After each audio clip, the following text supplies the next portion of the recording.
संख्या घुमाने में ज़्यादा इधर लिखता है। ठीक है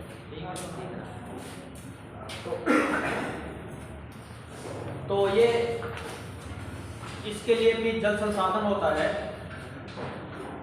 भोजन के बिना तो 50 दिन तक जीवित रह सकते हैं, लेकिन बिना पानी के 2 से 3 दिन जीवित रह सकते हैं। इसके अलावा पीने के अलावा सबसे इम्पॉर्टेंट है हमारे लिए पानी है, जितना खाना से ज़्यादा जरूरी पानी है। दूसरी बात यह है कि वाटर जो जल संसाधन है इसका क्या क्या इस्तेमाल होता है आपका उद्योग में, इस्तेमाल होता है इरीगेशन में, सिंचाई में, ट्रांसपोर्टेशन में, मत्स्य पालन में और बहुत जल विद्युत उत्पादन में, बहुत सारी चीज़ों में इसका इस्तेमाल होता है। भारत की जिस तरह से जनसंख्या बढ़ रही है, जितना वर्षा का स्रोत क्या क्या है, वर्षा का स्रोत पानी का स्रोत है, जल वर्षा है केवल, और हिम आइस मेल्टिंग 2 ही स्रोत है भारत में। जैसे जैसे जनसंख्या बढ़ रही है तो हमारी क्या होता है, जल संसाधन जो था वो प्रति व्यक्ति जो जल संसाधन है वाटर है वो कम होता जा रहा है।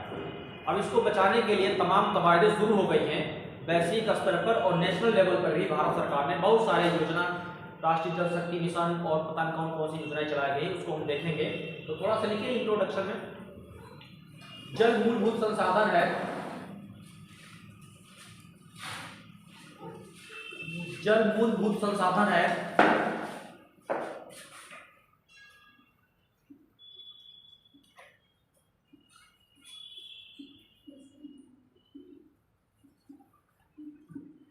फंडामेंटल, मतलब बिना इसके काम नहीं चल सकता।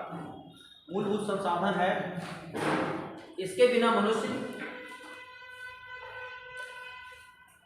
50 है, भोजन के बिना मनुष्य 50 से 60 दिन तक जीवित रह सकता है, किंतु जल के बिना 2 से 3 दिन तक।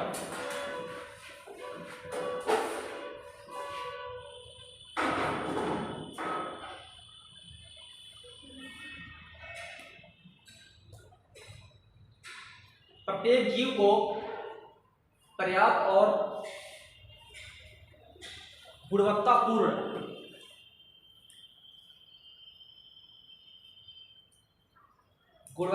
जल की आवश्यकता होती है।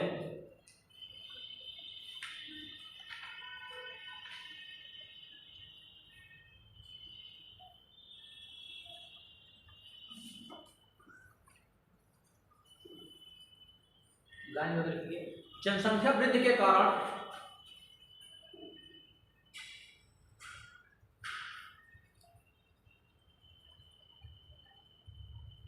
जल की महत्ता, इंपॉर्टेंस बढ़ती जा रही है।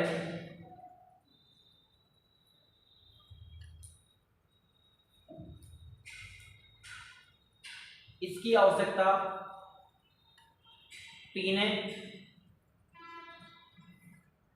घरेलू उपयोग, सिंचाई, औद्योगिक आपूर्ति,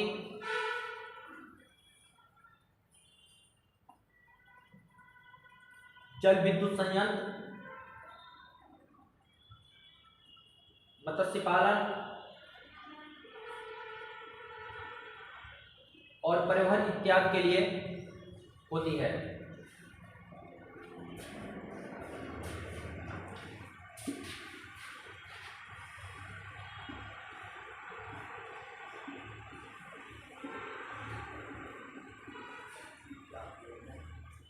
भारत में जल की उपलब्धता है कितनी? वास्तव में थोड़ा देख लिखिए, किसी देश में औसत जल की उपलब्धता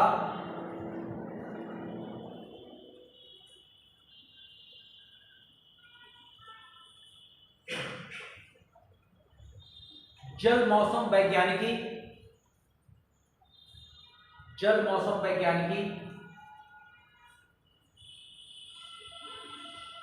और भूगर्भीय कारणों पर निर्भर करती है।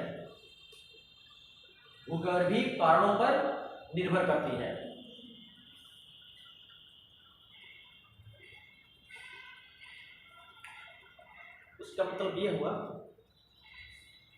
वर्षा की मात्रा कितनी हो रही है और हमारा जो भूगर्भिक जियोलॉजिकल स्ट्रक्चर कैसे है।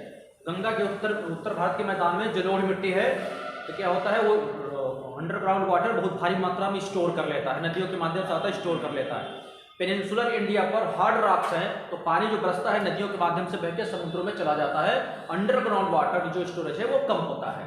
तो इस पर भी डिपेंड करता है कि भूगर्भिक संरचना कैसी है और प्रेसिपिटेशन कितना हो रहा है। भारत में आगे लिखिए, भारत में जल का औसत वार्षिक अवक्षेपण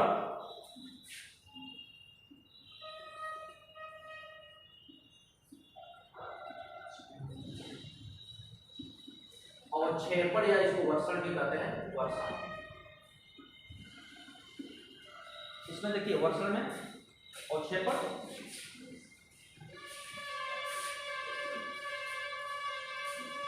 3800 BCM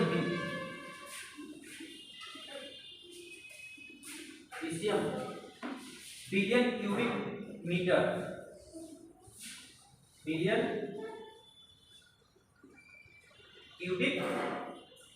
मीटर है। ये प्रेसिपिटेशन होता है भारत में, साल भर में इतना प्रेसिपिटेशन होता है, वर्षण होता है। इसमें से वाष्पीकरण भी होता है। वाष्पीकरण होने के बाद जो बचता है 19.0 पीसीएम का मतलब बिलियन क्यूबिक मीटर, यानी कि इतना वर्षा होता है, प्रेसिपिटेशन होता है और बचता इतना है कुल। लिखते जाइए, इस पे से बचता है, जमीन में बचता है, फिर ये नदियों में बहता है, फिर अंडरग्राउंड वाटर जाता है और बाकी वाष्पीकरण हो जाता है। पानी भाप बन के उड़ता भी, तो खेतों में सिंचाई करते हैं कुछ दिन, पानी कहाँ जाता है? या तो अंडरग्राउंड वाटर में जाता है, भाप बन के उड़ता है, या नदियों में बह के जाता है, 3 जगह जाता है। तो लिखिए, वाष्पीकरण के पश्चात 1999.20 BCM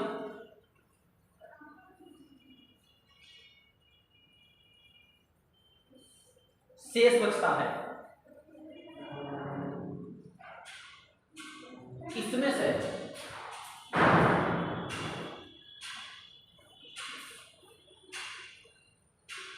भूगर्भिक तथा अन्य कारणों से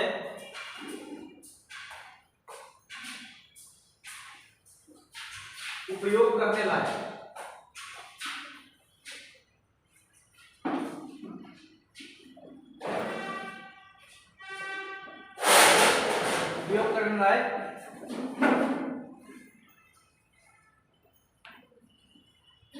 कितना बचता है, इतना बचा। लेकिन इसमें से इतना 1999 से इतना बचा, बाकी कहीं अंडरग्राउंड वाटर में चला गया, सलाइन वाटर में मिल गया, खारा हो गया, या कहीं इतना गहराई में चला गया कि हमारी प्राप्त करने की क्षमता से बाहर हो गया, यानी कि विभिन्न कारणों से प्रदूषित बहुत ज्यादा हो गया, तो हमें इतना उपयोग करने के लायक होता है। 1122 BCM बिलियन क्यूबिक मीटर जल हमारे पास बचता है, जो हम उपयोग करने लायक रहता है।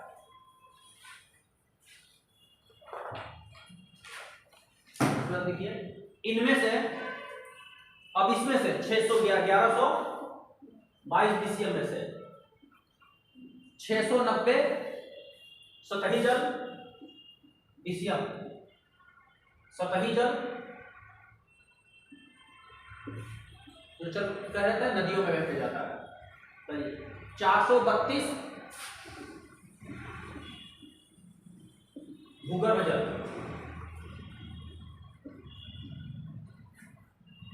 भूगर्भ जल है। इसमें से 450 BCM, इसमें से 400 BCM उपयोग होता है। सतही जल पे इतना बड़ा है कि 450 BCM उपयोग लायक है, और ग्राउंड वाटर में 249 BCM। इसमें से जो भूगर्भ जल है, इसमें से 249 BCM उपयोग हो रहा है। ये क्या है? ये दोनों उपयोग हो रहा है।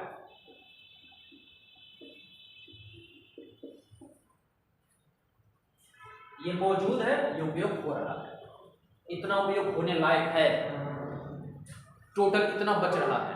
लेकिन ये इसमें से इतना उपयोग इसलिए हो रहा है कि बाकी का क्या हो रहा है, भूगर्भिक कारणों से, अन्य कारणों से उपयोग होने लायक ही नहीं है। तो इतना प्रदूषित हो जाता है कि हम उपयोग नहीं कर सकते, या अंडरग्राउंड वाटर बहुत ज्यादा नीचे चला जाता है। इस प्रकार कुल कितना उपयोग हो रहा है? 699 BCM हम उपयोग कर रहे हैं जल, इसको जोड़िए 0 9 5 4 9 4 2 6 इतने में से हम उपयोग कर रहे हैं। इनमें से उपयोग कैसे कर रहे हैं? पीएल राउत है, उन्होंने बताया था 1975 में कि हम इसका हमारे जल उपयोग का पैटर्न क्या है।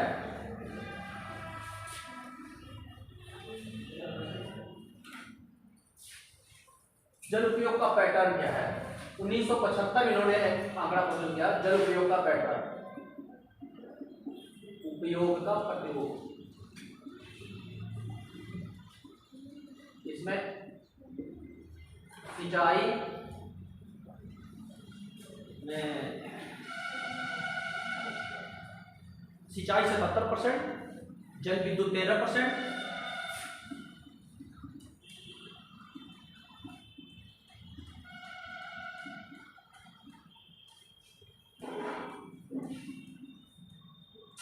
घरेलू उपयोग है 6%, घरेलू है 6%, पशुधन घरेलू 6, उद्योग 3%, पशुधन 1%। मतलब इन कार्यों में जल की मात्रा ऐसे उपयोग हो रही है। भारत में जल का जो उपयोग हो रहा है, जो टोटल वाटर रिसोर्स है, उसमें सबसे ज्यादा 77% सिंचाई में, जल विद्युत उत्पादन में 13%, घरेलू उपयोग में 6%, उद्योगों में 3%, पशुधन है जो पशुपालन है उसमें इतना उपयोग हो रहा है।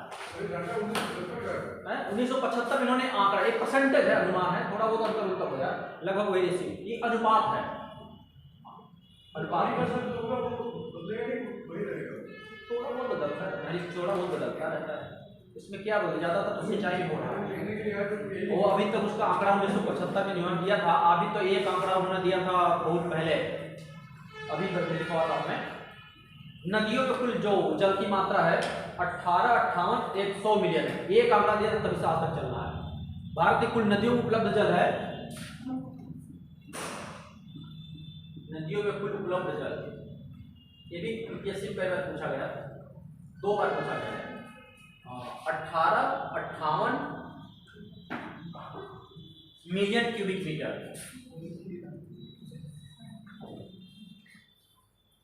क्यूबिक मीटर ये दिया था एक आंकड़ा। एक और भी तो थे, बीएल राव थे, जो बीएल प्रकाश राव थे, उन्होंने आंकड़ा दिया था, उसमें 16 है, कुछ 16 तो शायद कुछ हजार है, 1645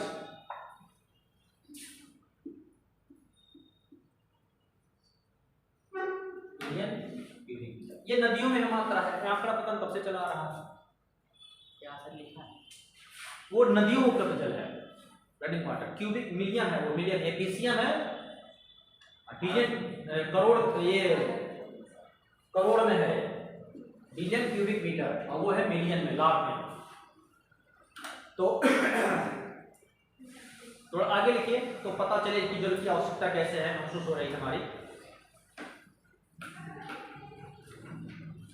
देश की बढ़ती हुई जनसंख्या,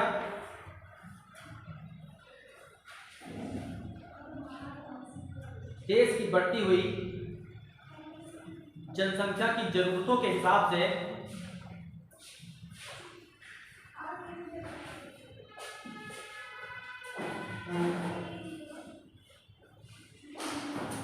दो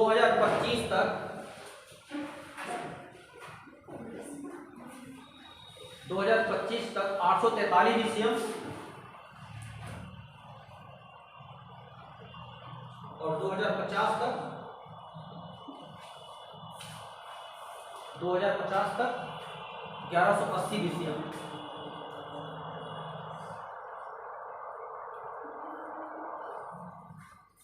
की आवश्यकता का अनुमान है। मतलब इतनी आवश्यकता होगी, एक अनुमान है।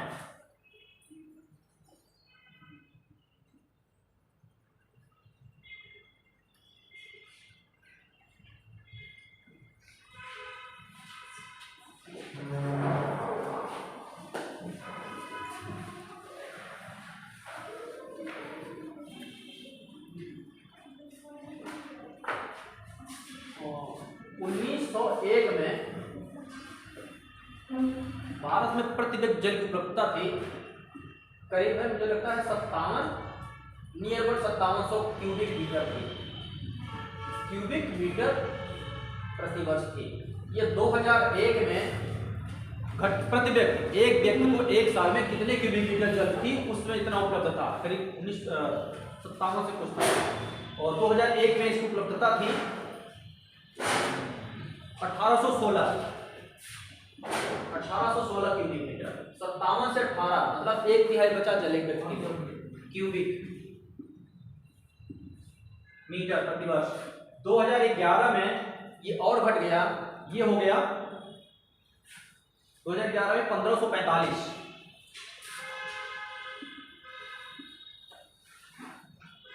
क्यूबिक मीटर एक व्यक्ति के लिए, एक व्यक्ति के लिए इतना जल उपलब्ध है एक वर्ष में।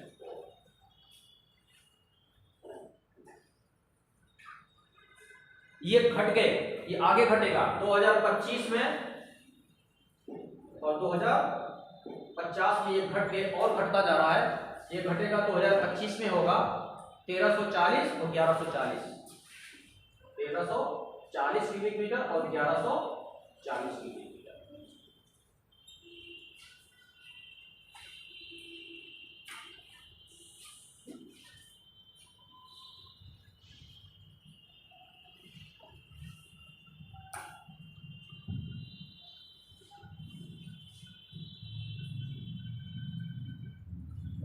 और एक व्यक्ति को चाहिए कितना एक वर्ष में? 1700 प्रति व्यक्ति प्रति वर्ष, 1700 क्यूबिक मीटर जल की आवश्यकता होती है। अगर इससे कम है तो माना जाएगा जलाभाव है, जल की कमी है वहां पे। और एक व्यक्ति को इससे कम अगर जल उपलब्ध है, हमारा प्रेजेंट टाइम में ये चला है, इसका मतलब पूरा भारत जल की कमी से सामना कर, एक व्यक्ति के लिए जल की उपलब्धता कम होने लगी। एवरेज है। अब प्रायद्वीपीय भारत में जाएंगे तो वहां पे बहुत कमी है, वहां से पता बहुत कम। उत्तर भारत में ज्यादा है हम लोगों के लिए, जहां पानी का दिखता है, इसका डिस्ट्रीब्यूशन इक्वल नहीं है, अनइवन डिस्ट्रीब्यूशन है, कहीं ज्यादा है कहीं कम है। राजस्थान के मरुस्थल में बहुत, वहां तो मैंने इसे कुएं से, गंदे गंदे कुएं से पानी भर के पीते हुए देखा, पी नहीं सकते। हम लोग यहाँ से उठाए बाल्टी से गए कि बार नहा ले जा रहे हैं, गया 20 लीटर।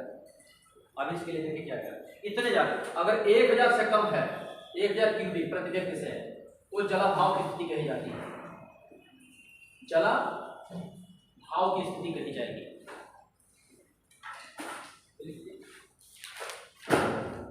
जबकि सालाना, ये नोट कर रहे हैं सब लोग, जबकि सालाना 1000 क्यूबिक मीटर से कम जल की उपलब्धता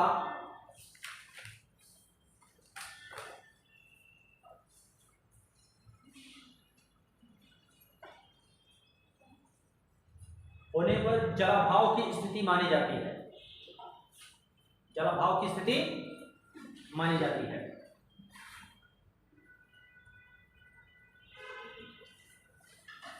वही है भारत की स्थिति 2050 तक ये आ जाएगी 20 जलाभाव की स्थिति।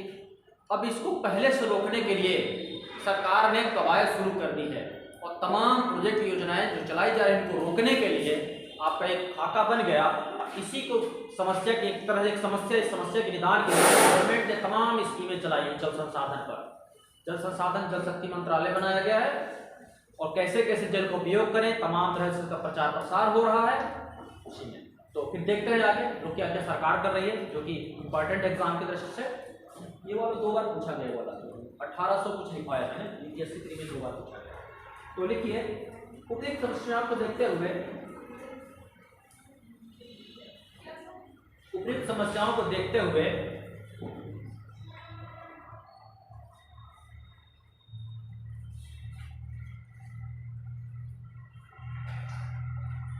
सरकार द्वारा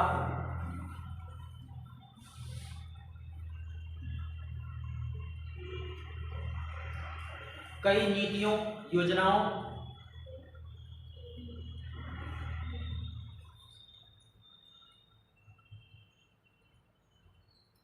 जल संरक्षण कार्यक्रमों की शुरुआत की है। ये सब मिटा दें, मिटा दें।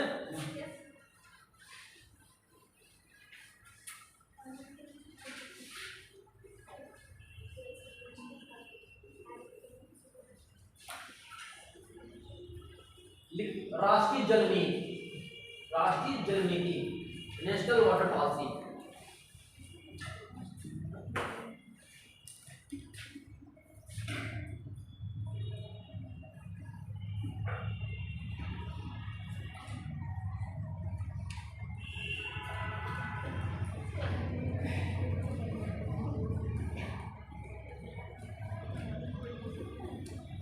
इन चीजों को ध्यान में देखते हुए नेशनल वाटर पॉलिसी बनाई गई 2012 में। इसको बनाया गया 2000 राष्ट्रीय जल नीति 2012 में बनाया गया था। देखिए, राष्ट्रीय जल परिषद द्वारा, आप लोग की शिकायत रहती है कि मैं तेज बोलता हूँ, तो आप लोग शॉर्ट में लिखा करिए थोड़ा सा। अब राष्ट्रीय जल विकास परिषद है, जैसे भूगोल में पढ़ा रहे हैं तो अब प्रायद्वीपीय भारत लिखना है तो ऐसे लिख दीजिए। उत्तर भारत लिखना है, उत्तर भारत लिखिए। उत्तर प्रदेश को यूपी लिख दीजिए शॉर्ट में, कर्नाटक को केएन लिख दीजिए, केआर लिख दीजिए, तमिलनाडु को टीएन लिख दीजिए, शॉर्ट में लिखते चलिए। हिमालय को ये शॉर्ट बना के उतना समझ जाएंगे। अब पूरा एक एक शब्द लिखेंगे पूरा, यही हम लोग तैयार कर लें। अब समय इतना कम रहता है, सिलेबस बहुत ज़्यादा रहता है।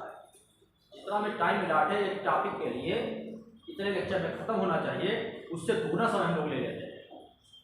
फिर भी आप लोग कहते हैं कि तेज पढ़ाते हैं। वहाँ से जो ऑथराइज है कि ये टॉपिक इतने लेक्चर में खत्म होना चाहिए, उससे 1.5 गुना या 2 गुना समय लग जाता है। फिर भी आप लोग को लगता है तेज है, तो तेज नहीं है। थोड़ा सा आप लोग ट्रिक अपनाइए और हाथ तेज चलाइए। यूपीएससी में 1 घंटे, एक दिन में 600 निकले होते 6 घंटे, 3-3 घंटे के दो होते, बीच में 1.5 घंटे का गैप होता है। और एक दिन में, और लगातार 4 दिन पेपर होगा।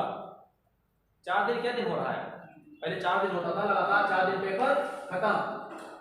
लगातार 6 घंटे, इतनी हैबिट डाली लिखने की और स्पीड होनी चाहिए। वर्ड लिमिट कितनी होती है? पहले तो 3000 शब्द ही होते थे, छूट जाते थे। अब मुझे लगता है 4000 शब्द लिखने हैं एक दिन में। एक पेपर में 4000 वर्ड लिखने हैं, वर्ड लिखने हैं। आपकी स्पीड बहुत ज़्यादा होनी चाहिए लिखने की। जिस लेवल की तैयारी है तो उस लेवल से अपने आप को प्रिपेयर करिए, माइंड सेट बनाइए उस लेवल का। आपको केवल ऑब्जेक्टिव टाइप का नहीं आएगा लिखने के लिए, गोला बनाने के लिए। यूपीएससी में आपको लिखना है मेंस स्पीसीज में, तो स्पीड बहुत ज़्यादा होनी चाहिए लिखने की। तो तेज नहीं लोग चलते हैं, बल्कि स्लो चल रहे हैं। चलिए इसको लिखिए। राष्ट्रीय जल परिषद द्वारा 2012 में राष्ट्रीय जल नीति बनाई गई।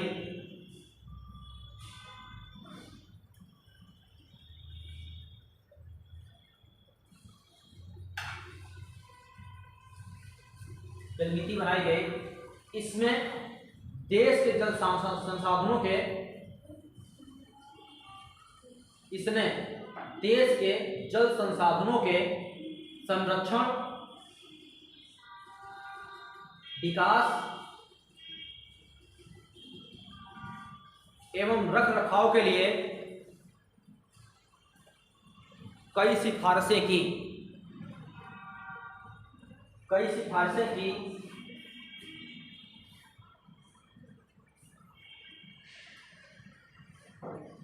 इसका मुख्य जोर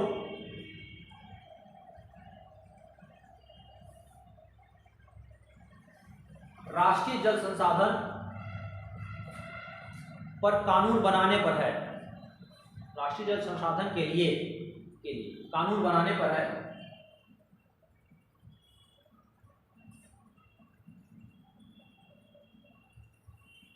चार 5 सिफारिश इसने की थी, लिख लीजिए। 4-5 लाइन है। अंतरराष्ट्रीय पॉइंट, इसकी सिफारिशें थी पॉइंट पर। अंतर्राज्यीय नदियों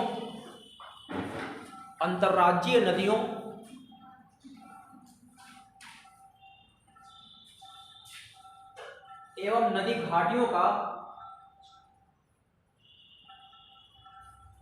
सर्वोत्कृष्ट विकास।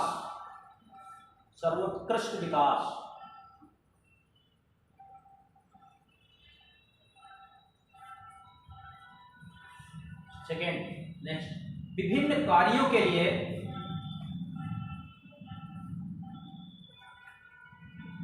पानी के उचित उपयोग के लिए मानदंड स्थापित करना।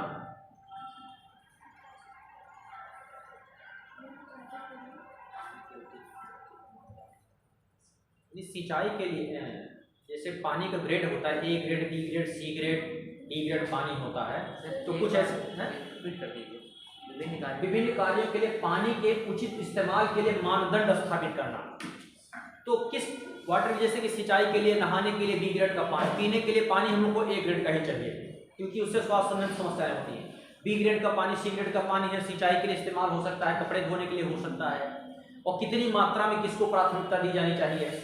तो सबसे ज़्यादा पेयजल, सुरक्षित पेयजल बहुत आवश्यक है, क्योंकि खाद्य सुरक्षा जो होता है हमारा फंडामेंटल राइट है, स्वच्छ वातावरण, तो पेयजल पर सबसे ज़्यादा जोर दिया जाता है। तो इसमें मानदंड बनाने पर था कि कैसे इस्तेमाल किया जाए। नेक्स्ट था, अगली सिफारिश थी, प्रत्येक राज्य द्वारा जल नियामक प्राधिकरण की स्थापना करना। प्रत्येक राज्य द्वारा जल नियामक प्राधिकरण की स्थापना करना।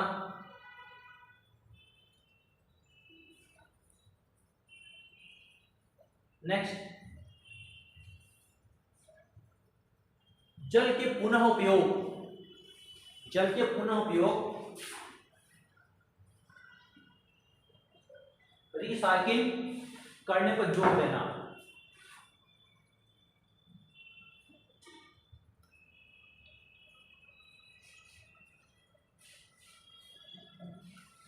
नहाने के बाद, कपड़े धोने के बाद जो पानी बचता हो वो ऐसे का स्टोर हो, जिससे कि सब्जियों को, गमलों को सिंचाई में इस्तेमाल किया जाए। कोई जरूरी है कि आप प्योर वाटर, क्या बोलते हैं, समरसेबुल से निकाल के ही गमले में पानी डालें। जो नहाया पानी बचा हो उसको ऐसी रिस्टोर करने की व्यवस्था हो, नहाने के बाद एक बाल्टी पानी नहाए, कहीं बह कर जाके कलेक्ट हो जाए, उसका इस्तेमाल करते, रिसाइकिल हो जाएगा, उसका दोबारा उपयोग हो सकता है।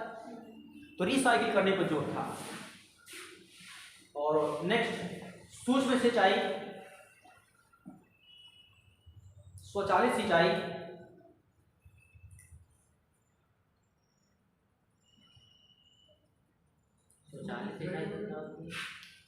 पाइप लगा देते हैं एक, कहाँ मैंने देखा था, वैसे घूमता रहता है ऐसे और पानी गिरता रहता है, सिंचाई कुछ ऐसा होता है, मिलता है हाँ, वो तमाम तरह की सिंचाई होती है। वो नेक्स्ट इरिगेशन वाले में आएंगे तो फिर बहुत लेंथी हो जाएगा, वो अलग से सिंचाई वाले टॉपिक ही है, अलग से बहुत सारी सिंचाई के प्रकार।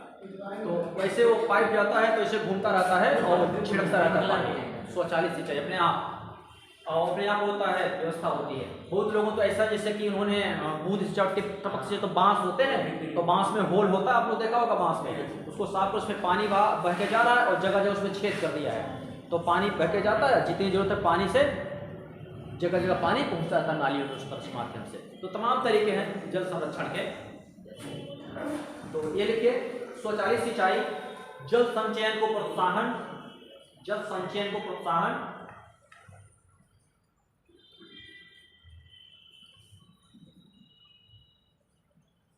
नदियों, हाँ उसी में कमा देके जा सकते हैं, नदियों, रिवर कॉरिडोर,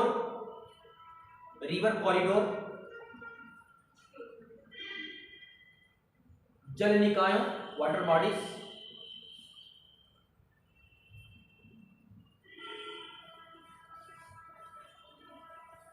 और अवसंरचना को सामुदायिक भागीदारी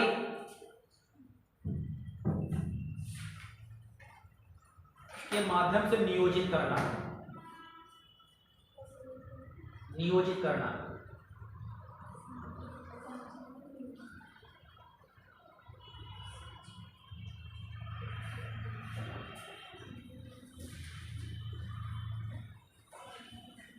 आपने देखा होगा जो पुराने तालाब थे उनकी सफाई डिसिल्टिंग की जाती है, औसात है, उसमें जो भर जाते हैं वो हटाए जा रहे हैं। कुछ लोगों ने ऐसे किए प्रोटेक्शन करने के तमाम बात, जो पुराने तालाब थे नक्शे पर, मैप पर, लेखपाल के पास होती खसरा खतौनी में, वहाँ पे तालाब था, लेकिन प्रेजेंट टाइम में तालाब गायब है।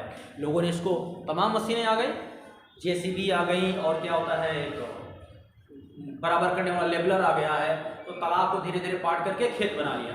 2-3 नहर का तालाब है, धीरे धीरे मिट्टी किनारे करके लाके उसको पाट खेत बना लिया। इस तरह को अतिक्रमण से बचाने के लिए भी योजनाएं चलाई जा रही हैं, क्योंकि अगर पानी नहीं रहेगा तो पानी पिएगा तो 3 दिन तक जीवित रहते हैं, खाना खाएगा तो 50-60 दिन। तो पानी पहले जरूरी है, खाना बाद में। राष्ट्रीय जल मिशन, इसी के लिए भारत सरकार ने चलाया था राष्ट्रीय जल मिशन।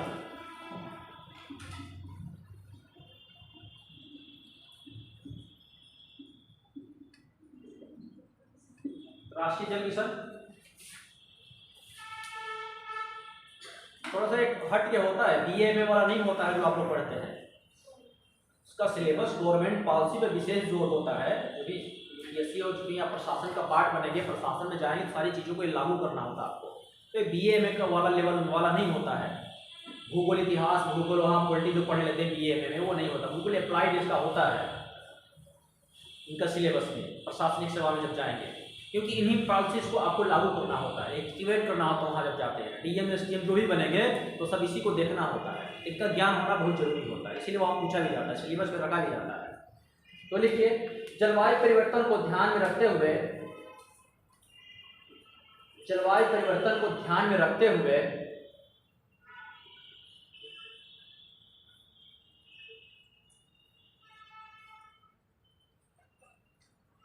भारत सरकार ने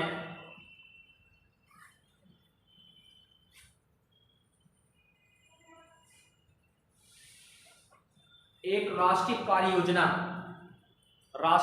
योजना तैयार की। इसी को राष्ट्रीय जल मिशन कहा गया। एक राष्ट्रीय कार्य योजना तैयार की जिसे राष्ट्रीय जल मिशन कहा गया।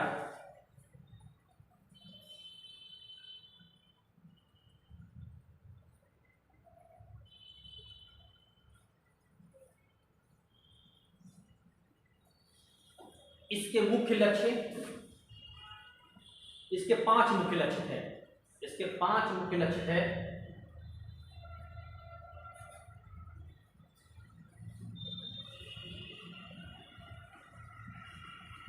पहला था जल क्षेत्रों का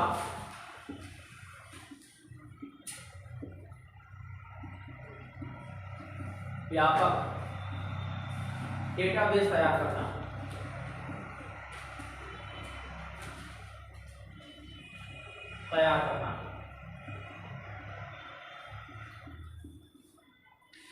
यानी कि पूरा डेटाबेस सैटेलाइट के माध्यम, जिस माध्यम से भी सर्वे करके पूरा कितने वाटर बॉडीज हैं, रिसोर्सेज हैं, अंडरग्राउंड वाटर से लेके सरफेस वाटर, जो भी वाटर है, सबका प्रॉपर डेटाबेस तैयार करना। और जलवायु परिवर्तन का इन जल वाटर बॉडीज जो हैं, जल निकाय है, इन पर क्या प्रभाव पड़ रहा है, इसका अध्ययन करना था। इसमें आगे की लाइन कीजिए, डेटाबेस तैयार करना और जल स्रोतों पर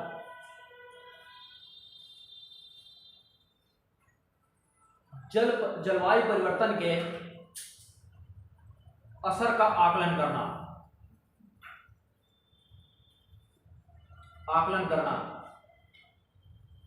पहला पॉइंट यह है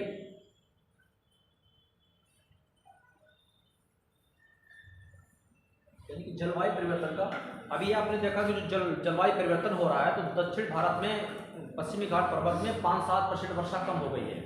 उड़ीसा, आंध्र प्रदेश की एरिया में जो बाढ़ आने लगे हैं, वहां से 10-12% वर्षा की मात्रा बढ़ गई है। तो जलवायु परिवर्तन का असर दिखाई देने लगा है। कहीं पे ज़्यादा वर्षा होने लगी है, कहीं कम वर्षा होने लगी है। राजस्थान के बस्तर में 7% वर्षा कम हो गई है। आकलन जो आ रहे हैं, आईपीसीसी के रिपोर्ट जो आ रहे हैं, तमाम रिपोर्टें आ रही हैं। तो इसका प्रभाव जलवायु परिवर्तन का पड़ने लगा। अब इसका आकलन करना पड़ेगा। तो आकलन करना, ये डेटाबेस है, आकलन करना। नेक्स्ट पॉइंट है जल संरक्षण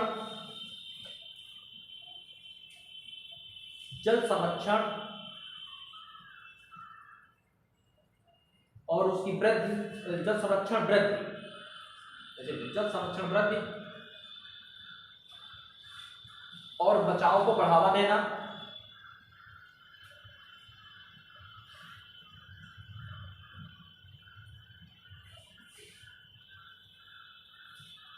नेक्स्ट है अतिदोहित क्षेत्रों, जहां पर बहुत ज्यादा एक्सप्लॉयटेशन हुआ है जल का। अतिदोहित क्षेत्रों सहित असुरक्षित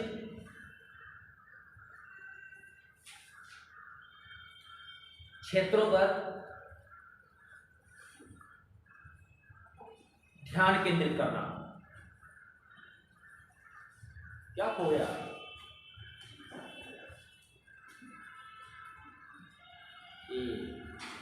का मतलब ये कि जहाँ पे वाटर का बहुत ज़्यादा रिसोर्स वो हो जाता है, जैसे पंजाब हरियाणा में अंडरग्राउंड वाटर का बहुत ज़्यादा उपयोग हो रहा है, पश्चिमी उत्तर प्रदेश में ट्यूबवेल सिंचाई से। तो ऐसे क्षेत्रों को, कुछ असुरक्षित क्षेत्र जहाँ ऑलरेडी पहले से ही कम है, गुजरात का मरुस्थल है, कच्छ वाला एरिया है, राजस्थान का मरुस्थल है, तो ऐसे क्षेत्रों में विशेष ध्यान केंद्रित करना, यहाँ पर जल की आपूर्ति कैसे सुनिश्चित की जाए, ये प्रमुख उद्देश्य था। नेक्स्ट था जल उपयोग में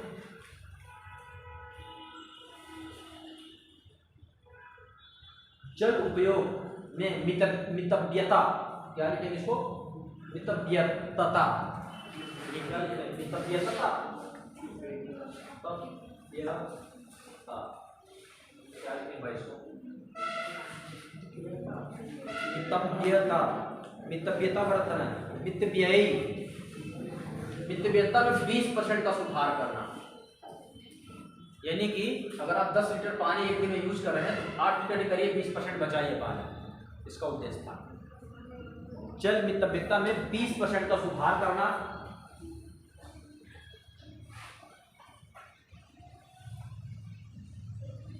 नेक्स्ट है जलाशय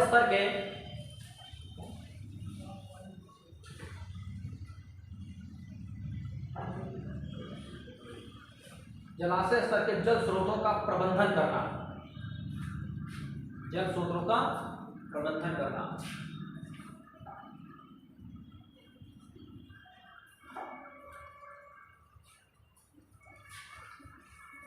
NWM वेब पोर्टल पूछा जाता है। NW पोर्टल क्या है? एक सरकार ने NW पोर्टल बनाया है, NWM वेब पोर्टल बनाया है। इसमें क्या क्या चीजें मिल सकती हैं देखिए जरा। NWM वेब पोर्टल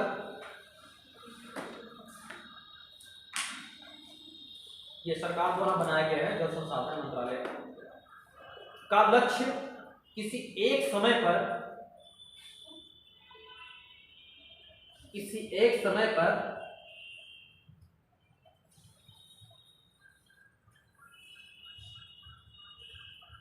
जल संसाधनों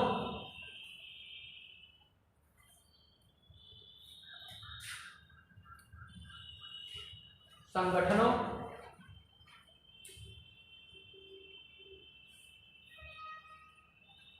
और सामान्य संसाधनों के विभिन्न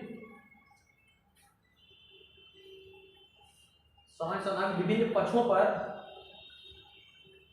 उनकी प्रत्येक गतिविधियों की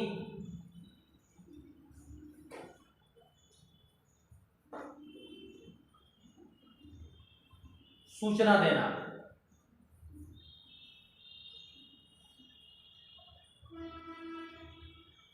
इस पोर्टल ने IIT, NIT, IISc, NIH, NIH के साथ मिलकर 8 नदी घाटियों की पहचान की है।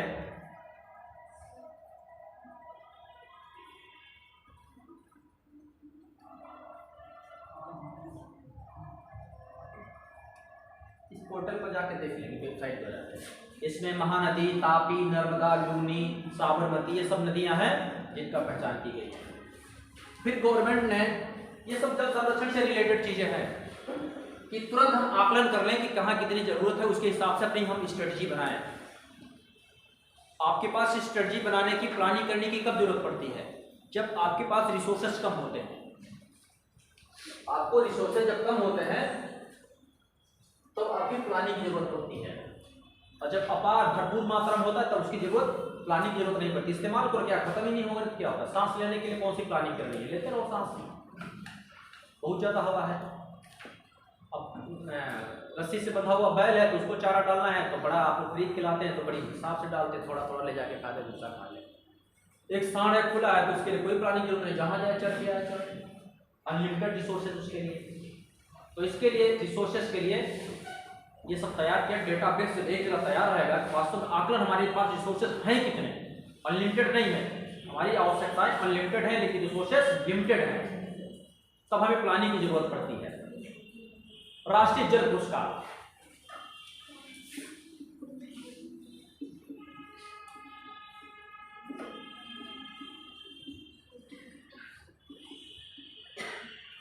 राष्ट्रीय जल पुरस्कार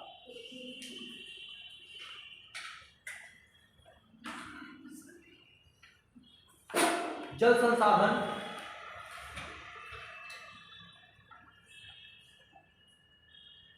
नदी विकास,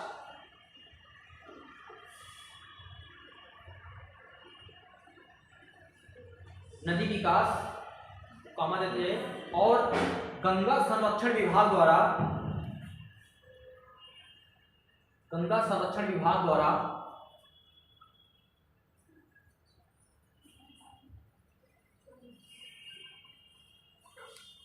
लिखते जाइए क्रम से, सर्वोत्तम राज्य, इनके कई कैटेगरी के पुरस्कार दिए जाते हैं। सर्वोत्तम राज्य, इसको आप लोग करंट अफेयर्स में सर्च कर लीजिए कि किसको किस साल क्या मिला है। सर्वोत्तम राज्य, सर्वोत्तम जिला, सब में सर्वोत्तम रहेगा। सर्वोत्तम ग्राम पंचायत, सर्वोत्तम नगर निगम, ये करंट अफेयर्स में सब आए रहे हैं, किसको नगर निगम को किसको सर्वोत्तम करें। सर्वोत्तम नगर निगम, नगर पालिकाओं, सर्वोत्तम सब में लिखना, नगर पालिकाओं। सर्वोत्तम विद्यालय, प्रयास करें कि आपको विद्यालय को मिल जाए। सर्वोत्तम विद्यालय, टीवी शो, समाचार पत्र,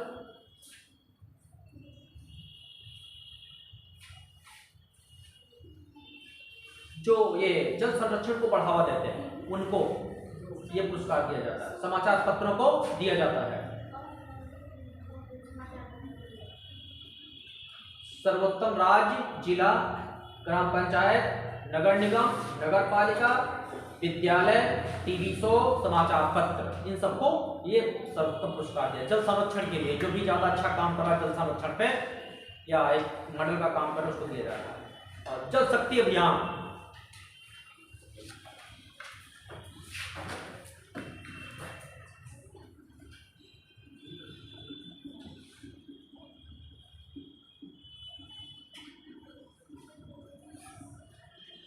जल शक्ति अभियान, जल शक्ति मंत्रालय द्वारा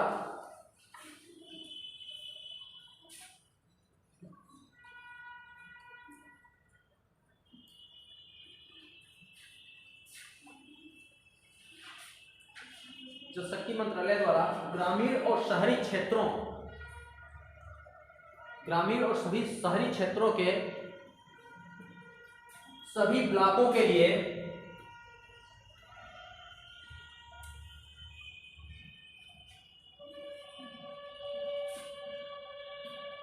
जल शक्ति अभियान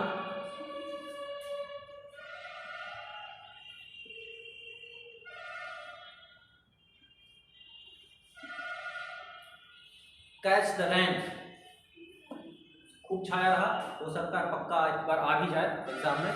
कैच द रैन,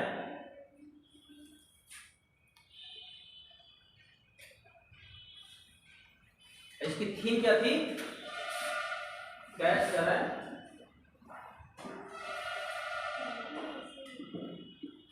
और उसकी थीम क्या थी? जब भी वर्षा हो जहां भी हो। सर ये अलग है इसी में? इसी में है, इसी में जल शक्ति अभियान के लिए कैच द रैन, जहां वर्षा हो जब वर्षा हो। थीम क्या थी? जहां वर्षा हो जब वर्षा हो, थीम थी।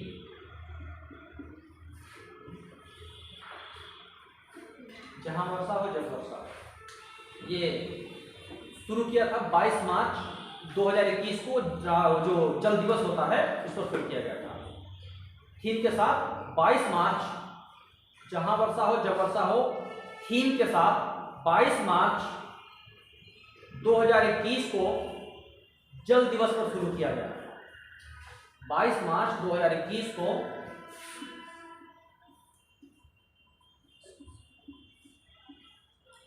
जल दिवस पर यह शुरू किया गया। पिछले साल तो रहा था कुछ लोग शिक्षक के आ रहे थे, लोगों ने कैश बैलेंस वाले यहाँ पे एक आध प्रोग्राम भी आयोजित किया गया था, जहाँ हम लोगों ने करवाए थे। दिवस को शुरू किया गया था।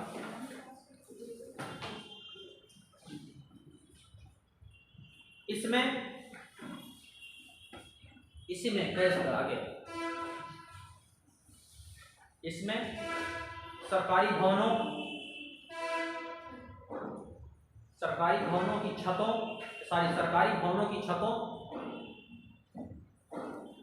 पर वर्षा जल संचयन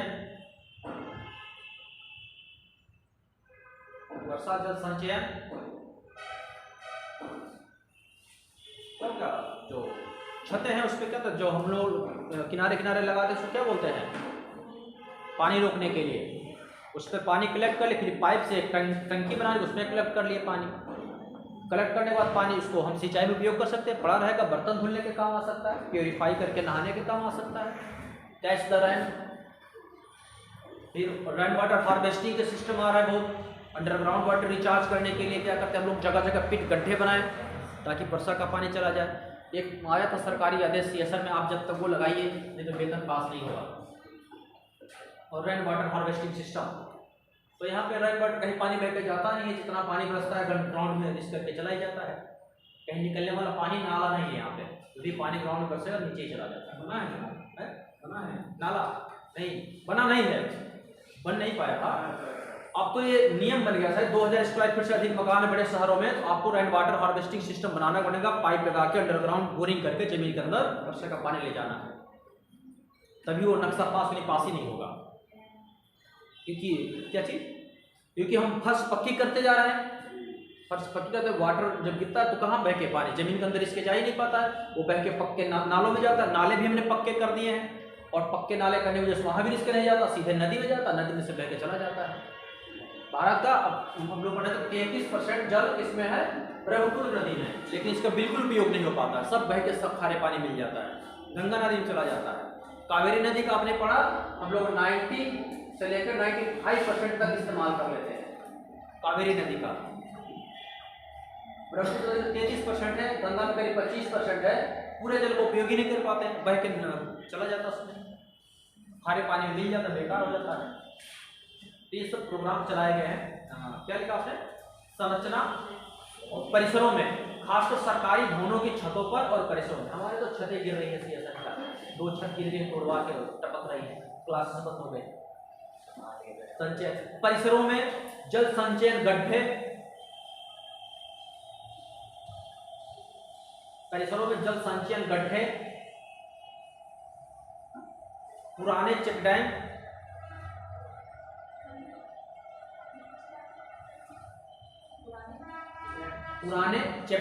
चेक बांध जो रोकने वाले बांध बनाए जाते थे, चेक डैम, तालाबों, पुराने चेक डैम तालाबों का रखरखाव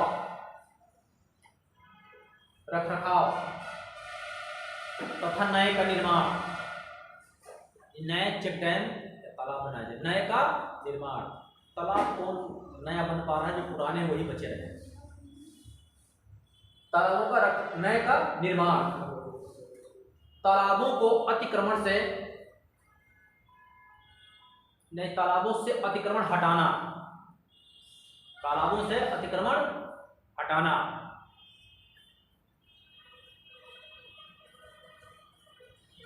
आपने देखा होगा यहाँ पे लखनऊ रोड पे जाइए तो 2-3 मकान बने हुए बिल्कुल तालाब में बन गए हैं, बिल्कुल बन गए हैं। तो शहरों में लोग जहाँ भी तालाब वालाब रहता है तो धीरे धीरे बढ़ाते जाते हैं अपनी मकान, मिट्टी पाट के, अब कोई ऐसे सिस्टम आ गया है, पिलर दे के आप बना लीजिए अंडरग्राउंड, ऊपर ऊपर बना लिया मकान।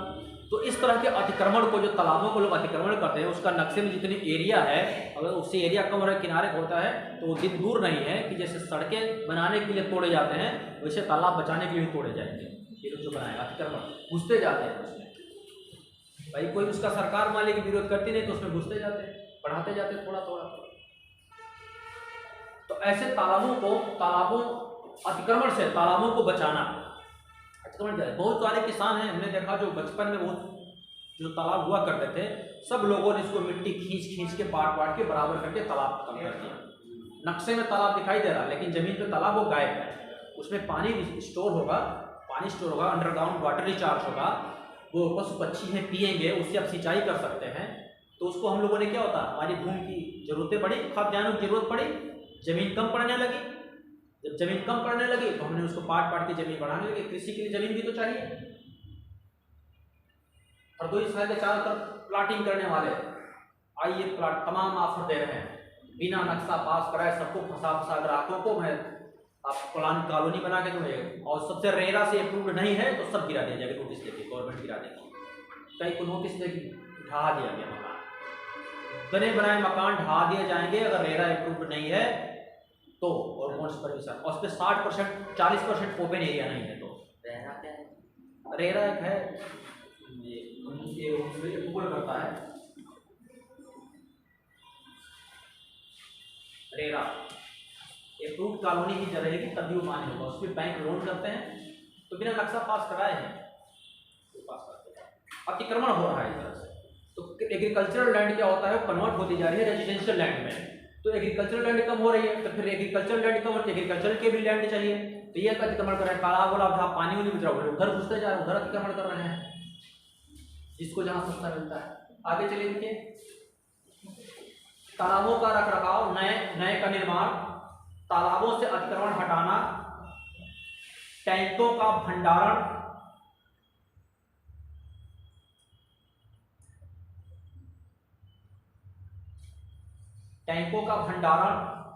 बढ़ाने के लिए, वाटर टैंक जो तालाब है, भंडारण बढ़ाने के लिए गाद हटाना, सिल्ट, गाद, औसार, गाद, सिल्ट को हटाना। तालाबों को नहीं, उसको साफ करते हैं, जेसीबी मशीन से लेकर सब साफ करते हैं गड्ढा। मनरेगा के तालाबों का क्या होता है, गहरा करके किनारे साफ किया जाता है गड्ढा। मनरेगा में तालाबों को आपने देखा होगा, तो वही है डिसिल्ट उसे हटाना, ताकि उसकी स्टोरेज क्षमता बढ़ जाए, पानी की ज्यादा समय तक पानी इकट्ठा रहे। तालाबों से अवसादों को हटाना, मनरेगा तक यही तो हुआ था। मतलब तालाब में भी उसमें होता है, नालियां बनाना, तालाबों को साफ सफाई करना, उसे डिसिल्टिंग करना, ये अलग बात है। भ्रष्टाचार हुआ तो कागज के तालाब की सफाई हो गई, ग्राउंड के तालाब की सफाई नहीं हुई, तो अपनी जगह पे है। अतिक्रमण हटाना, टैंकों का भंडारण बढ़ाने के लिए गाद हटाना, चैनल अवरोधों को दूर करना, चैनल अवरोधों को दूर करना। कोई चैनल तालाब में बह के आ रहा है, पानी का नाला टाइप का प्राकृतिक, तो उसमें कहीं अगर अवरोध है तो उसको हटाना।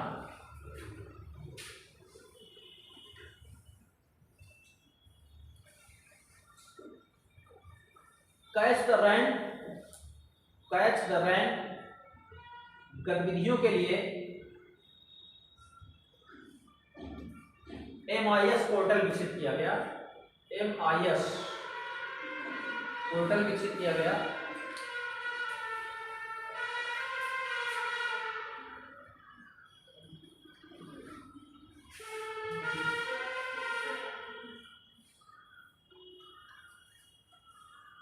इस पोर्टल का नाम है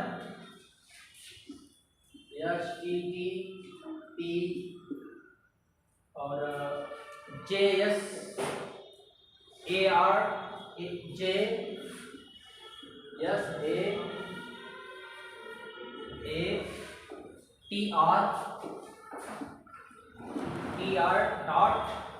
MOWR.gov.in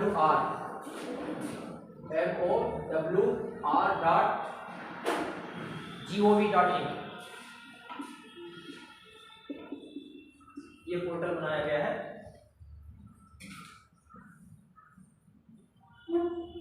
catch the rain cash दर से संबंधित जो भी चीजें देख रहे हैं इस पोर्टल पे जाके देख सकते हैं।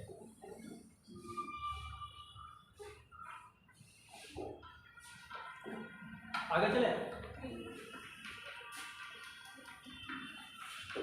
इजाजत है।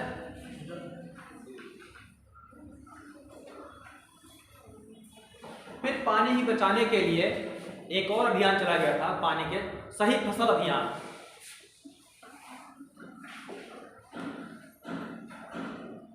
फसल अभियान, सही फसल अभियान वर्ष 2019 में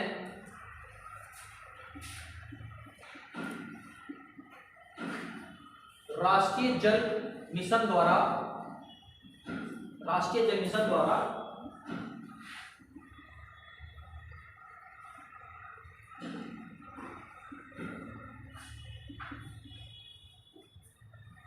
जल मिशन द्वारा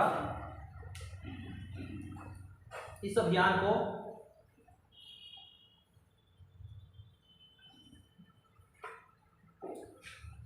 चलाया गया।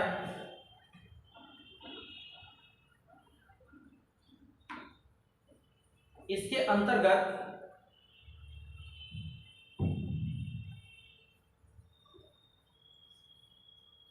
कम पानी खपत वाली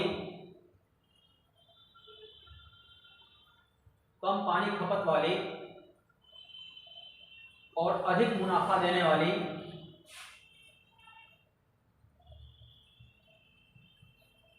पोषक तत्वों से भरपूर, कम पानी खपत वाली और अधिक मुनाफा देने वाली पोषक तत्वों से भरपूर जलवायु के अनुकूल फसल उगाने के लिए प्रेरित करना था।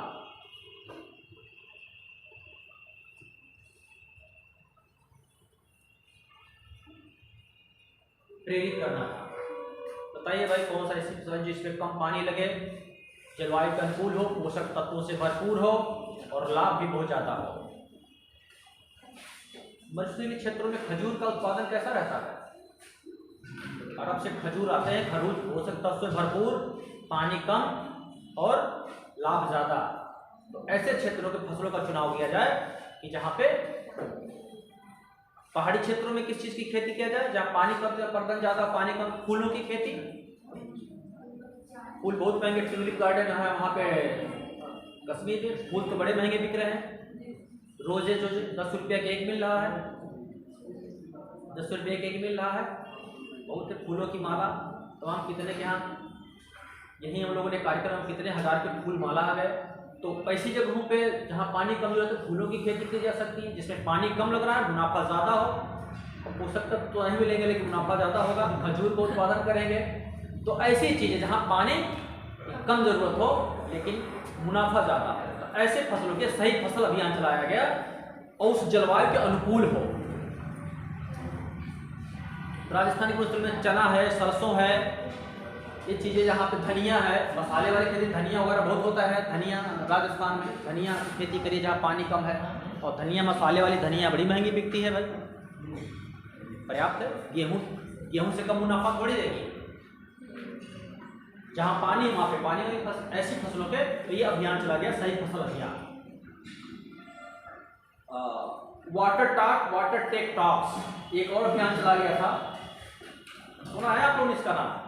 Water talk. इन सब का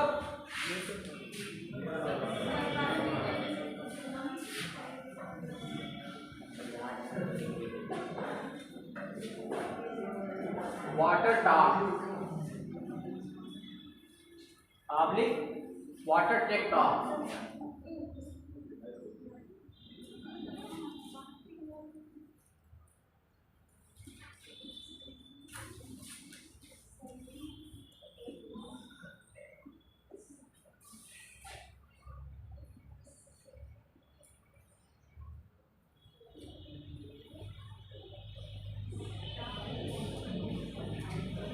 सब पानी बचाने की कवायद है। हमने कहा जो पानी कम हो रहा है हमारा, प्रति व्यक्ति कितना घटता जा रहा है, सब उसी को बचाने की कवायद चल रही है। क्या चीज? वाटर टॉप, ये अभियान चला गया था राष्ट्रीय जल मिशन द्वारा। अभी इसको लिखवाने जा रहे हैं, आप चिंता ना करिए। चलिए लिखे भी, राष्ट्रीय जल मिशन द्वारा, फर्जी नहीं कुछ भी, सब ओरिजिनल है, सब ओरिजिनल, फर्जी कुछ भी नहीं इसमें लिखवा रहा हूँ। और मैं लेके आया हूँ सब पुस्तक, मैं लेके चलता हूँ साथ में, तुरंत प्रूफ मेरे पास रहता है। राष्ट्रीय जल मिशन द्वारा अक्टूबर 2020 में, राष्ट्रीय जल मिशन द्वारा, और ये सरकारी कार्यक्रम है, फर्जी हो ही नहीं सकता। राष्ट्रीय जल मिशन द्वारा अक्टूबर 2020 में वाटर टॉक या टेक वाटर टॉक्स अभियान चलाया गया।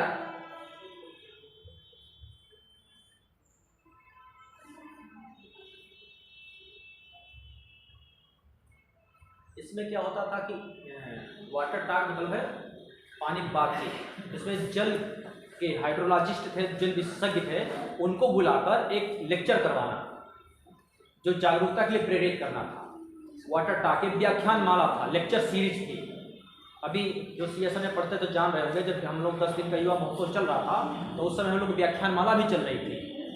तो हर विषय के स्पेशलिस्ट बुलाए जा रहे थे, पॉलिटिकल साइंस वाले, कभी ज्योग्राफी के, कभी एजुकेशन के, तो कभी इंग्लिश के, तो अलग अलग यूनिवर्सिटी से, कहीं अलीगढ़ मुस्लिम यूनिवर्सिटी से, अम्बेडकर यूनिवर्सिटी सेंट्रल यूनिवर्सिटी से, इलाहाबाद सेंट्रल यूनिवर्सिटी से, DHU से, लखनऊ यूनिवर्सिटी से बड़े बड़े विशेषज्ञ बुला के लेक्चर करवा रहे थे हम लोगों को। आप लोग याद हो जो पढ़े होंगे यहाँ पे, तो लेक्चर वाले इसी तरह का एक अभियान है कि जल संरक्षण पर ऐसे विशेषज्ञों को बुलाकर उनका लेक्चर व्याख्यान माला करवाना, ताकि जागरूकता समाज में फैले। अब आप लोग इतना जान लिया तो जाके फैलाएंगे जागरूकता, लेकिन ज्यादा ना जोर देना। तो इसमें जल विशेषज्ञों द्वारा,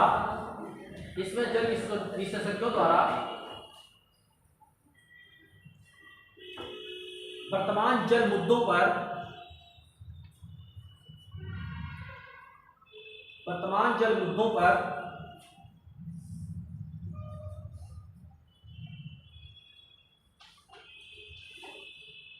वाटर टॉक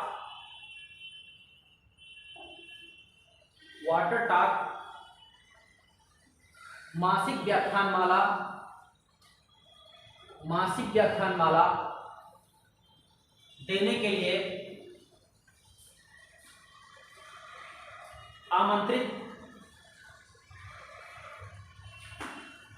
करना,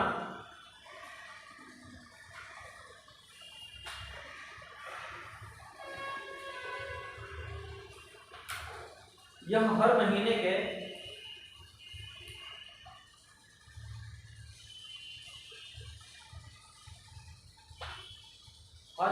के दूसरे शुक्रवार को आयोजित किया जाता है। हर महीने के दूसरे शुक्रवार को आयोजित किया जाता है।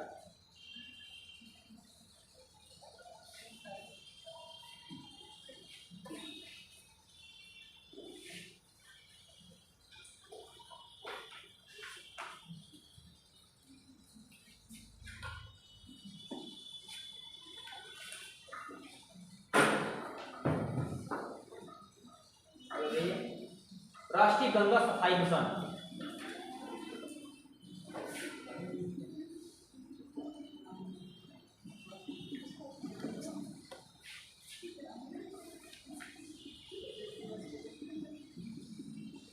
आपके जो यूपीएससी मेंस में क्वेश्चन आते हैं कितने का, 250 शब्द के, सबसे बड़ा होता है 250 शब्द का, फिर 150 शब्द का, फिर 100 शब्द का, ऐसे होता है। 250 वर्ड, 150 वर्ड, 100 वर्ड का होता है, यानी कि इसको तोड़ेंगे जैसे करते हैं, इतने के लिखने के लिए आते हैं। तो 100 वर्ड, 150 वर्ड, 200 वर्ड में आपके हो जा रहे हैं, मुझे लगता है 100 वर्ड के हो जाते हैं छोड़ के। तो ज़्यादातर एक क्वेश्चन एक साथ में कोई एक टॉपिक पर नहीं देता है, इसमें 2-3 कुछ जोड़ के देता है। कोई 250 शब्द में आपको कई चीज़ें पूछ लेता है, 2-3 चीज़ें, कई चीज़ें। यूपीएससी कभी भी एक सिंपल क्वेश्चन एक नहीं पूछता है, उसमें एक कुछल्ला जरूर जोड़ देता है कहीं दूसरा लाके। तो तो मतलब आप आधा क्वेश्चन कर लेते, आधा आपको आता ही नहीं है। तो बहुत वैरायटी उसमें होती है, वो अच्छे से परीक्षा लेता है, अच्छे से एग्जाम जिस कहते हैं उसे लेता है और चैलेंज देता है। आप चाहे जो भी विषय पढ़ के आओ, आप जो भी विषय लेके पढ़ो, 24-25-30 विषय है सर, सब्जेक्ट है मेंस में, जो मन हो ले लीजिए आप। खाली बीए किए रहिए, आप केमिस्ट्री से दीजिए। एमबीबीएस वाले को आइए भैया आप इतिहास लीजिए पढ़ के, एमबीबीएस वाले को भी वही देता है, आप पढ़ लीजिए इतिहास, संस्कृत पढ़ के दीजिए। एमबीबीएस के आप हिंदी से भी मेंस दे सकते हैं, संस्कृत से, पाली से भी दे सकते हैं। बस हम परीक्षा लेंगे, सब्जेक्ट आप चुनिए, परीक्षा हम लेंगे, वो सब लेता है। राष्ट्रीय विकास सभा मिशन लिखिए,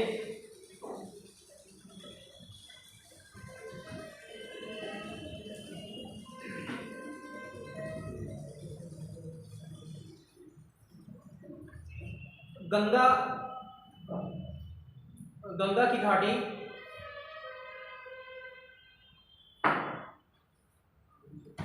सबसे घनी आबादी वाला क्षेत्र है।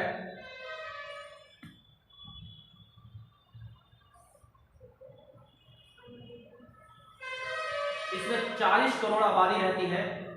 गंगा की घाटी कहाँ शुरू होती है? उत्तर प्रदेश से लेकर बिहार, पश्चिम बंगाल, 2-3 राज्यों में, तो थोड़ा हरियाणा दिल्ली वली वाला भी आ जाएगा। तो 40 करोड़ आबादी इस घाटी में रहती है और पूरे भारत की 28% जलापूर्ति यहाँ से होती है। पूरे भारत की 28% जलापूर्ति गंगा की घाटी से होती है। और ये कुल टोटल एरिया कितना है? और 43% जनसंख्या यहाँ रहती है। ये जलापूर्ति 28% होती है गंगा घाटी से। 43% यहाँ पे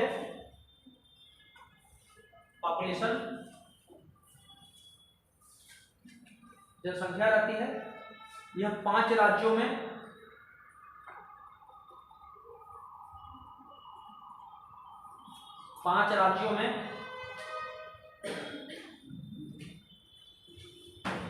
और 26 इसमें जलापूर्ति इतनी होती है, जनसंख्या इतनी रहती है, ये पॉपुलेशन, और 26% क्षेत्र है इसके अंतर्गत आता है। भारत का, पूरे भारत का जो क्षेत्रफल है, तो 26% क्षेत्रफल में ये फैला हुआ है। जलापूर्ति कितना करता है? 28%। जनसंख्या कितनी रहती है? 43%। यानी कि 26 की तुलना में 43% जनसंख्या, जलापूर्ति कितनी रहती है। ये बहुत इंपॉर्टेंट नदी हो जाती है गंगा। इस दृष्टिकोण से देखेंगे इंपॉर्टेंट नदी। ये भारत के कुल क्षेत्रफल के 26% भाग पर एक गंगा घाटी का मैदान फैला हुआ है। 28% यहाँ से जलापूर्ति होती है और 43% यहाँ पर जनसंख्या रहती है, लगभग 40 करोड़ के आसपास 2011 की जनगणना अनुसार रहती है। तो इस तरह से क्या होता है, गंगा की घाटी को जलीय सभ्यता कहा जाता है। जलीय सभ्यता लिख लीजिए। इस कारण गंगा घाटी को जलीय सभ्यता कहा जाता है। इसकी कुल लंबाई पहले लिख चुके हैं 2525 किलोमीटर। 5 राज्यों में होकर ये बहती है, 5 राज्यों में होकर बहती है। उत्तराखंड, 60 में लिखिए यूके, उत्तराखंड, बिहार, झारखंड जेके लिख दीजिए, वेस्ट बंगाल,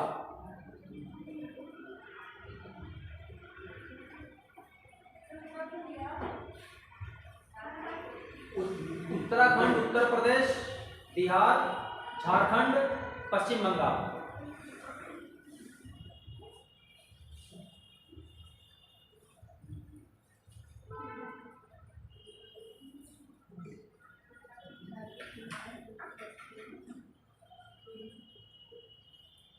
देश की सबसे पवित्र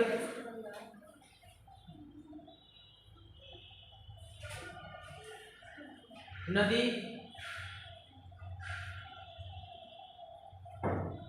आज गंभीर रूप से प्रदूषित है।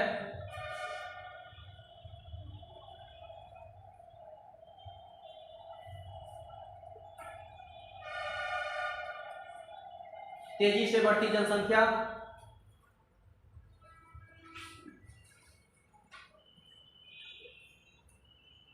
जीवन शैली में विकास या जीवन स्तर में विकास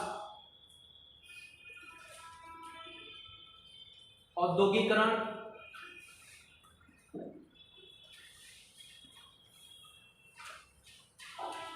शहरीकरण के कारण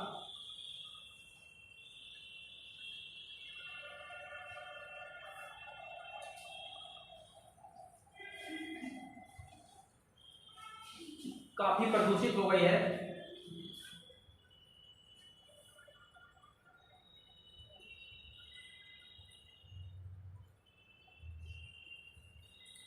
इसका प्रभाव मानव स्वास्थ्य,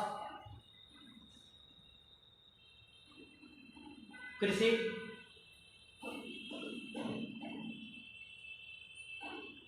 नगरीय सेवाएं,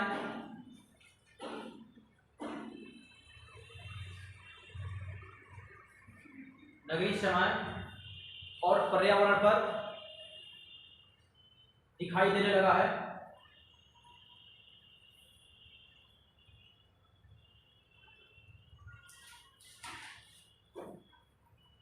गंगा प्रदूषण के मुख्य स्रोत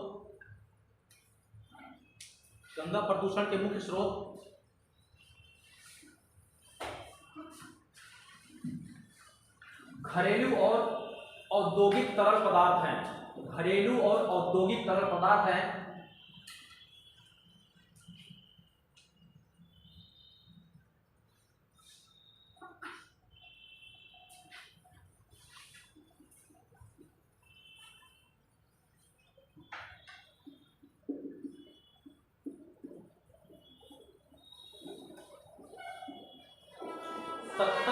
का प्रदूषण गंगा का जो हो रहा है घरेलू मलजल से हो रहा है।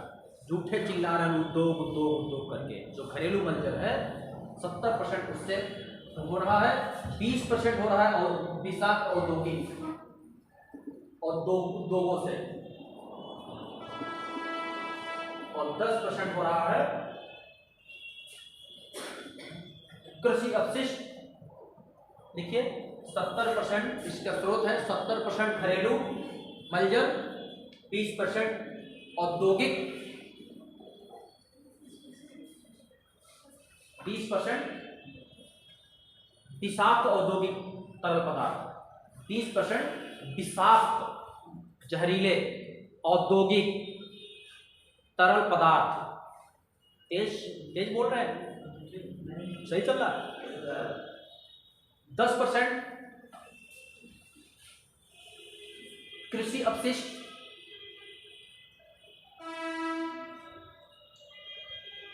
खुले में शौच, ठोस अपशिष्ट आदि के कारण होता है।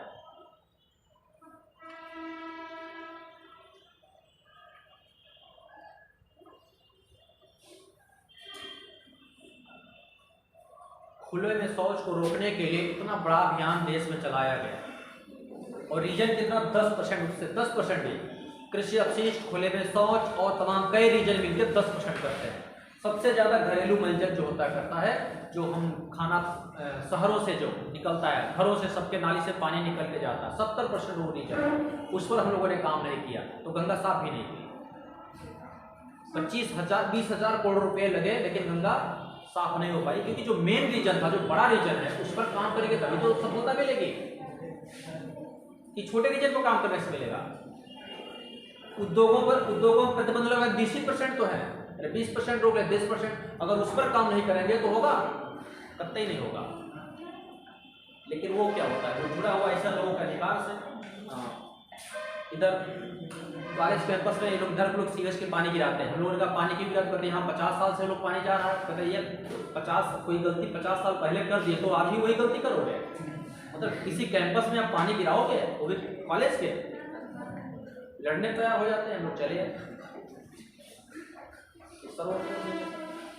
तो वो अब जो कॉलेज कैंपस में पानी गिरा है, जहाँ के देश के लोग इतने जागरूक हैं, तो नदी में क्या बात।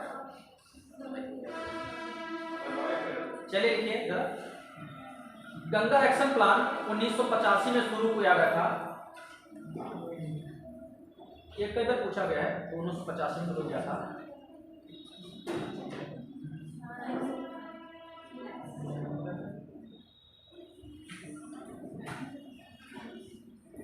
शुरू किया था, इसमें 2 चरण थे।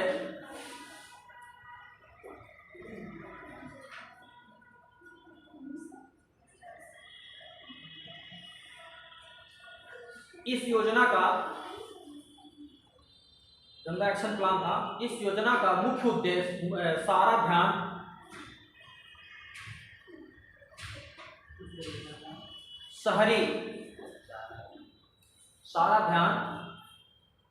शहरी मलजल और संरचना पर था।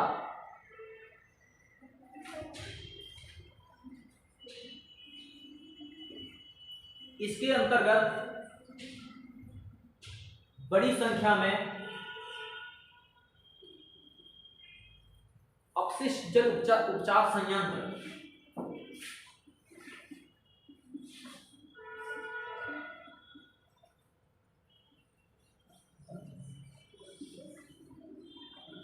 वाटर ट्रीटमेंट प्लांट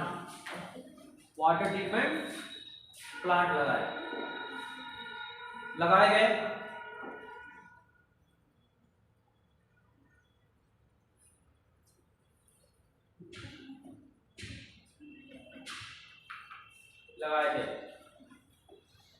इसके लिए आर्थिक सहयोग दिया गया।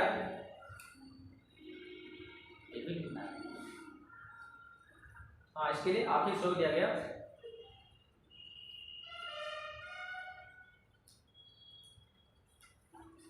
हालांकि इसमें सुधार देखा गया, परंतु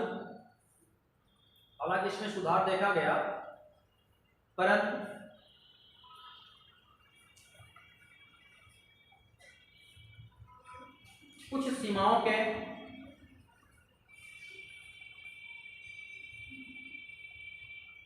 सीमाओं के कारण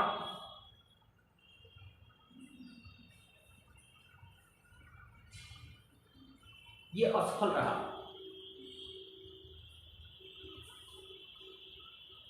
क्या सीमाएं थी?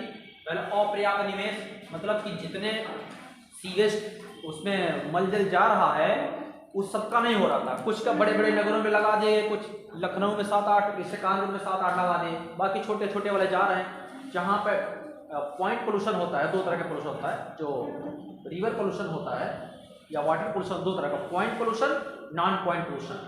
पॉइंट पोल्यूशन जहाँ से एक पॉइंट होता है, जहाँ दिखाई दृश्य होता है, और बाकी अदृश्य होता है।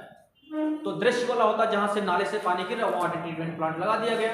चलिए, वो तो ट्रीटमेंट कर दिया, वो भी सभी जगह नहीं, जहाँ छोटे जगहों से थोड़ा सा गिर रहा है पानी, तो भी नहीं। तो इसमें क्या होता कि सबसे बड़ी समस्या थी अपर्याप्त निवेश।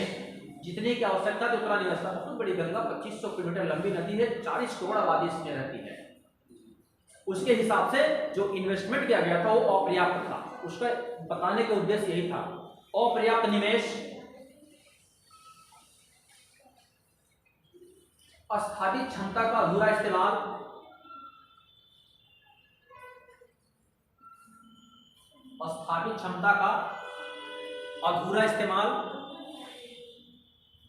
यानी कि वाटर ट्रीटमेंट प्लांट जितना लगा हुआ क्षमता है ट्रीट करने की, उसका कर ही नहीं पा रहा।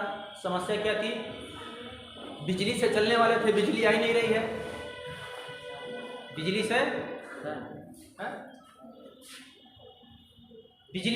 ये वाटर ट्रीटमेंट प्लांट बिजली से चलते थे। पता बिजली कटौती होती है, देख ही रहे बिजली कटौती कैसे होती है, तो वो भी तो वजह है। और जिसमें बिजली कटौती में पानी तो जाएगा ही जाएगा।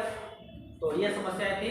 और उस स्थापित क्षमता का अधूरा इस्तेमाल। नेक्स्ट है स्थानीय निकायों का अल्प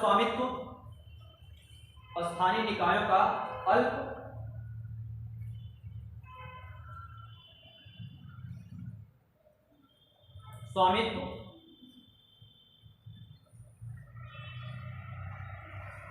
नेक्स्ट दीर्घकालिक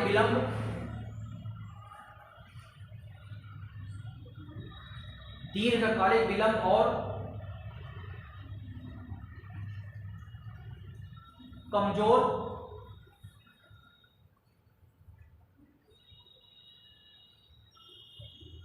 प्रचार प्रसार।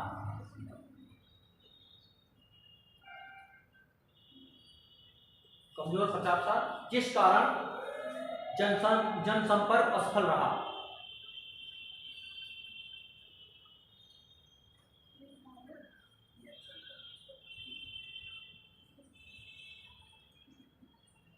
बचा है 5 मिनट का 1 मिनट का भी झगड़ा कर लेते एग्जाम में। 5 मिनट तो बहुत है, 5 मिनट तो 8-10 क्वेश्चन हो जाए आपके टू टाइम। तो बस 1 मिनट सर, 1 मिनट रुक जाइए, 1 मिनट रुक जाइए, 5 मिनट टाइम तो ठीक है। आगे लाइन बदल के वर्ष 2015 में 20,000 करोड़ रुपए की नमामि गंगे, नमामि कैसे लिखा जाएगा, नमामि गंगे सही है।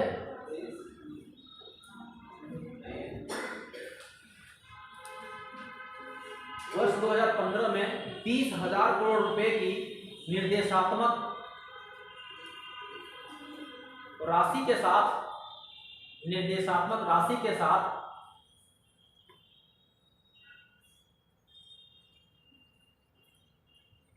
नमामि गंगे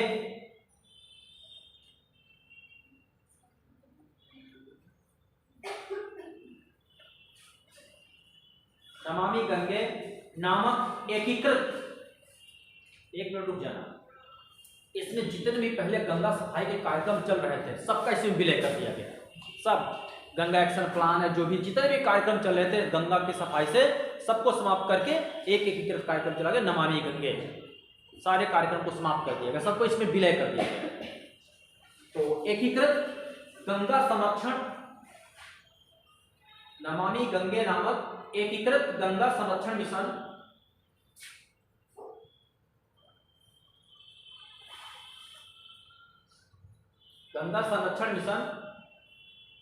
कार्यक्रम की शुरुआत की गई।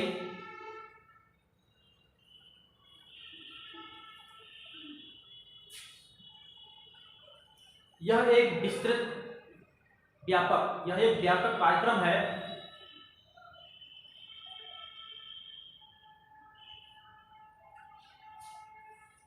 जिसके अंतर्गत सभी पिछली और मौजूदा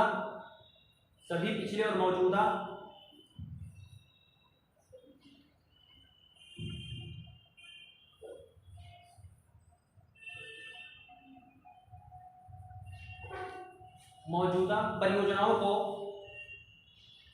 सम्मिलित कर लिया गया।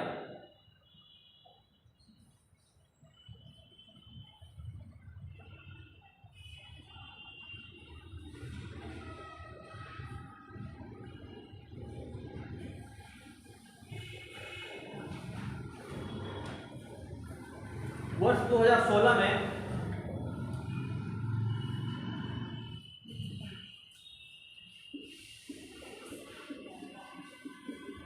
गंगा नदी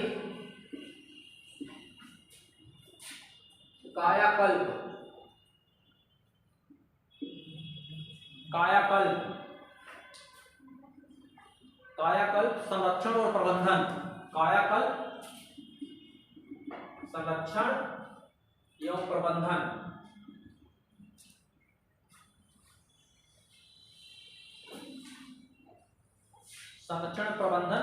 प्राधिकरण आदेश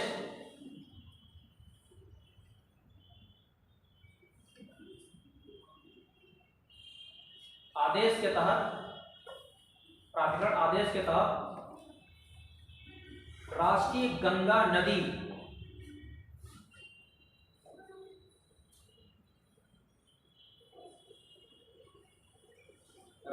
गंगा नदी बेसिन प्राधिकरण NGRBA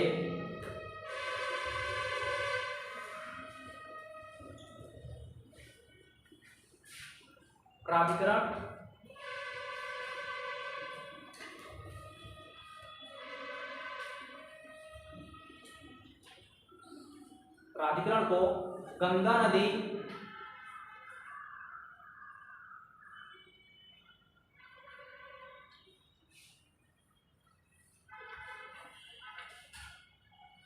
कायाकल्प संरक्षण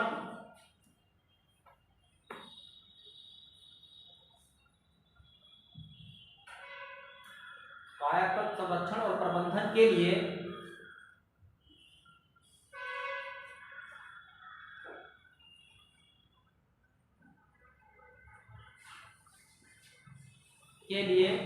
राष्ट्रीय परिषद के रूप में बदल दिया गया।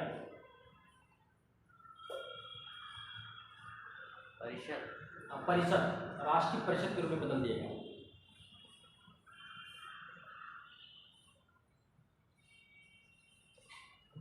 राष्ट्रीय स्वच्छ गंगा मिशन NMCG,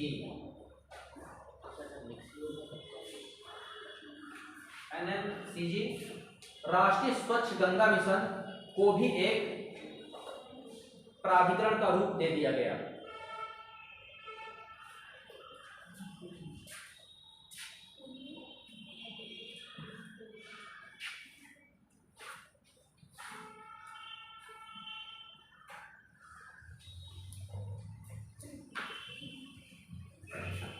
चलिए आपका टाइम ओवर हो गया और एक दिन लगेगा तो ये पूरा खत्म हो जाएगा। मुझे लगता है एक दिन और लगेगा, एक दिन लगेगा तो आपका